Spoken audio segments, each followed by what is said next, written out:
সম্পূৰ্ণৰূপে ওলাই যাবলৈকে হয়তো আৰু কিছু ভালে কিছু ঘণ্টা লাগিব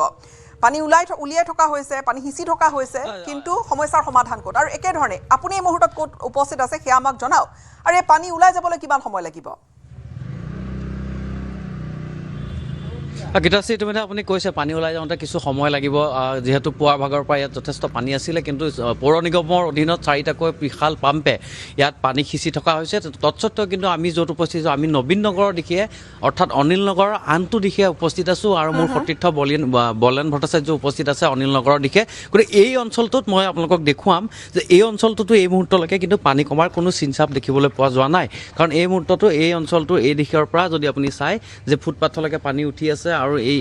ফুটপাথৰ ওপৰেদি একাংশলৈকে অহা যোৱা কৰিবলগীয়া হৈছে কাৰণ পানী যি অনিল নগৰৰ যিটো ৰাজপথ আছে সেই ৰাজপথত প্ৰায় একাঠুতকৈ বেছি পানী এই দিশে আৰু মোৰ সতীৰ্থ বলেন ভট্টাচাৰ্য যিটো দিশেৰে আছে সেই দিশে কিন্তু প্ৰায় এককালতকৈ অধিক পানী এতিয়াও আছে যি সময়ত কোৱা যায় উত্তৰ পূবৰ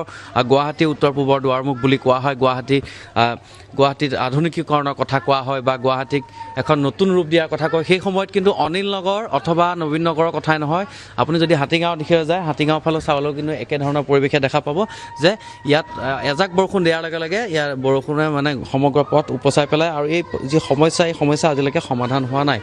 প্ৰত্যেক ঘৰ লোকে ইয়াত বিভিন্ন সময়ত এনেধৰণে পানীত জলবন্দী হৈ থাকিবলগীয়া হয় আৰু পানী হোৱাৰ লগে লগে ইয়াত থকা যিসকল লোক আছে তেওঁলোক আবদ্ধ হৈ থাকিবলগীয়া যদিও SDRF বা NDRFৰ ইয়াত ৰাবাৰ বুট চলে কিন্তু তাৰ সেই ৰাবাৰ বুটেৰে কিমানজন মানুহক আচলতে ইয়াৰ পৰা পাৰ কৰি নিয়া হয় বা উলিয়াই নিয়া হয় দৈনন্দিন যিসকল লোকৰ কাম কাজ থাকে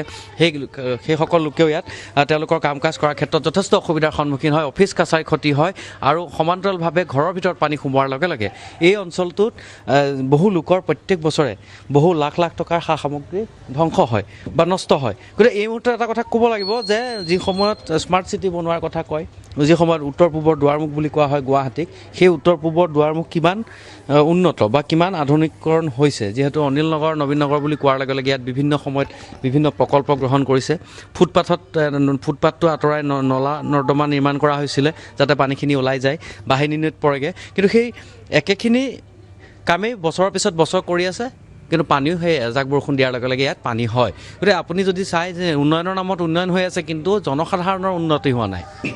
বা জনসাধাৰণে এই যি বানৰ সমস্যা এই বানৰ সমস্যাৰ পৰা আজিলৈকে মুক্ত হ'ব পৰা নাই তেওঁলোকে নলা নিৰ্মাণ কৰিছে নিষ্কাশন কৰা দেখুৱাই মাজে মাজে জাবৰ উঠাই লৈ যায় বা ইয়াৰ পৰা থকা যিসমূহ আৱৰ্জনা সেই আৱৰ্জনাসমূহ লৈ যায় কিন্তু তাৰপিছতো কি কাৰণত আচলতে এজাক বৰষুণ দিয়াৰ লগে লগে অনিল নগৰ নবীন নগৰকে ধৰি গুৱাহাটীৰ অন্যান্য অঞ্চলসমূহত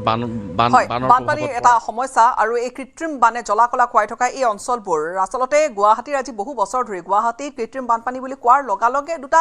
উদাহৰণস্বৰূপ হৈ পৰিছিল অনিল নগৰ নবীন নগৰ অনিল নগৰত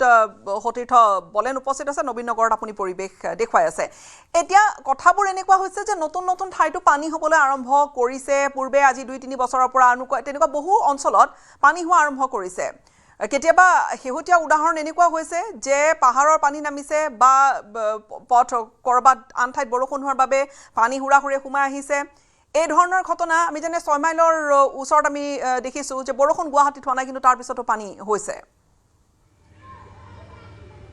আচ্ছা 6 মাইলৰ ক্ষেত্ৰত আমি যদি আপুনি উল্লেখ কৰাৰ দৰে আচলতে গুৱাহাটীত এনেকুৱা বহু ঠাই এতিয়া নতুনকৈ হৈছে য'ত নেকি এজাক বৰষুণ দিয়াৰ লগে লগে পানীৰে উপচি পৰে 6 মাইলত নতুনকৈ পানী হ'বলৈ আৰম্ভ হৈছে লিলি হোটেলৰ পৰা আৰম্ভ কৰি 6 মাইলৰ যিখন উৰণ সেতু আছে উৰণ সেতুখন পাৰ হোৱাৰ পাছতেই সেইখিনি অঞ্চলত ভয়ংকৰ পানী হৈছিল আজিৰ পৰা 2 সপ্তাহ পূৰ্বে একেদৰে যদি আপুনি চাই হাতীগাঁৱত পূৰ্বে যি ধৰণে বানপানী হৈছিল বান হৈছিলে কৃত্ৰিম বানত জলমগ্ন হৈছিল এতিয়া কিন্তু হাতীগাঁৱত তাতকৈ পৰিৱেশ অধিক ভয়ংকৰ হাতীগাঁৱত এতিয়া এজাক বৰষুণ দিয়াৰ লগে লগে প্ৰতিটো পথ আৰু উপপথ পানীৰে উপচি পৰে জলবন্দী হৈ পৰে সেই পথেৰে অহা যোৱা কৰিব নোৱাৰে আৰু বহু যান বাহন বিকল হৈ পৰে আকৌ যদি আপুনি চাই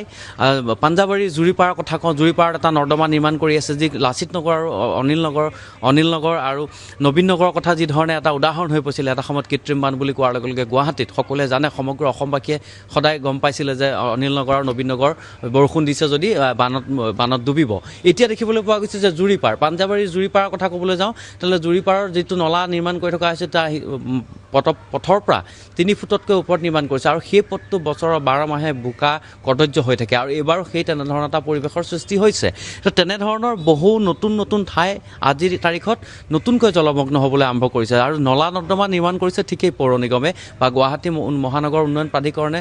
বা লোক নিৰ্মাণ বিভাগে যি ধৰণে নলা নিৰ্মাণ কৰিছে পানী ওলাই যাবৰ কাৰণে যি ধৰণে পথ সুৰুঙা ৰাখিছে বা বাহিনী নৈ খনন কৰিছে ভৰলু নৈত পানী পেলাবৰ কাৰণে পাম্পৰ ব্যৱস্থা কৰিছে কিন্তু তৎসত্ত্বেও কি কাৰণত এই কৃত্ৰিম বানৰ সমস্যাটো দিনক দিনে বৃদ্ধি পাই আহিছে আৰু পানী নতুন নতুন ঠাইত হ'বলৈ আৰম্ভ কৰিছে গতিকে বিষয়টো চিন্তনীয়